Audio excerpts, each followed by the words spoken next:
Today, I'm going to be talking about a sim racing setup. So all of the bits that you need that I think can get you into one of the highest levels of immersion that you can get in sim racing for probably half the cost of a pretty average sim racing rig. And it's utilizing a piece of technology that I think that is often massively overlooked in the sim racing community. I could be wrong, but from what I've seen out there, what I see a lot of is triple monitor setups. And I think that this, for about a third of the price of 3 equivalent monitors, is going to make you far more immersed than spending a bunch of money on a real nice set of wheel and pedals ever would. But for now, my name's Chris Cannons. Welcome to OCAR.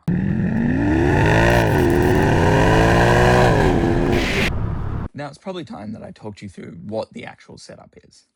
It's a Logitech G29 paired with this Next Level Racing. Can't remember exactly what it is. It's the cheapest one they sell. For me, it's enough. I needed to be able to fold away, so I couldn't go down the road of something a bit more permanent. But that's sort of one of the advantages of the next bit, which is the PSVR 2 and the PlayStation. But the main advantage being that PSVR 2 is that I can fold this away and I don't have to have a spot that's slightly compromised in terms of where my monitor or monitors are, because it has to accommodate this fold away thing, or I have to have a solid thing because I have to have a fixed place for my monitor. I can put the headset away, or I can play VR games with the headset. So that's what the actual setup is. It's not the highest end of any of this. This is very entry level. This frame and this wheel, they're sort of as entry level as you get without, having no force feedback and stuff like that. The main thing being here that I think this makes all the difference, and you don't need to spend as much as a lot of people might say on these other bits. So that's the setup, and let's go to a pricing breakdown. So let's talk about pricing, the value proposition of this setup. Now, really, at the end of the day, what we're comparing here is what you would be paying for a monitor setup versus the headset. A new and a used of each sort of setup.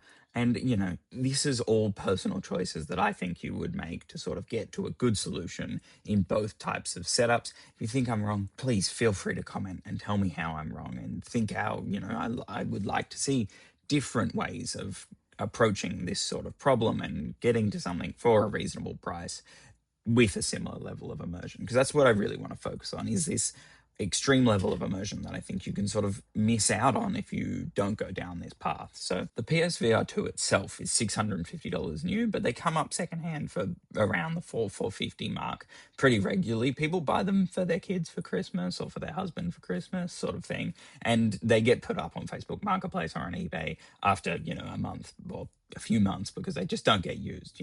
It's not a hobby that everyone actually likes, and it's a sort of thing where people just buy it for their family member because they already have a PlayStation and they like playing PlayStation, and then it doesn't really get used, and eventually they go, well, we spent a lot of money on that, let's get some money back out of it. So they are sort of around for that. I mean, even $350 I've seen them listed for, so you can save quite a bit of money by going secondhand there. Again, on top of that, with the PlayStation, you can save a lot of money there. So a PlayStation now is $1,000, like a regular PlayStation. That's not even the Pro. You can get them for $500 or $600 secondhand. So, the performance isn't going to be any different. And I think the original PlayStation was like the ones I've got. They've got more storage, because originally they downgraded the storage in the current PlayStation just recently, like the Slim model. The GT Lite and the Logitech G29, we're looking at, like $380 new for the Lite, maybe $300 secondhand, and then $550 for the wheel and pedals, or $250 to $350 secondhand. There is some real steals on wheel and pedals. If you went to PC, I think you could probably go even cheaper than that, but I didn't really go into that research. But there's more wheels available for the PC, and particularly in that sort of Logitech family, so I'm sure you could find a real steal there. Comparing that with an equivalent setup is kind of difficult, because obviously you're comparing not apples and oranges, but they are different.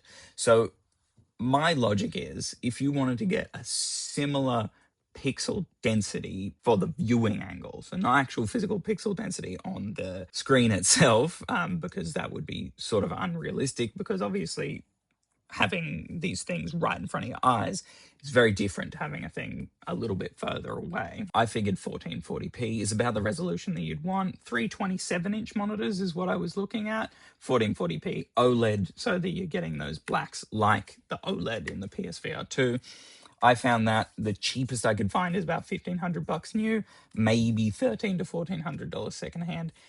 Not huge deals to be had out there on that. I have had a look around. I'd probably just go new if I was going down that road. Then you need a PC to go down that road because, as I said, you're not going to get a triple monitor setup going on the PlayStation, to my knowledge. The VR PC, something that can sort of capably play VR games, I'm seeing $1,400 to spend.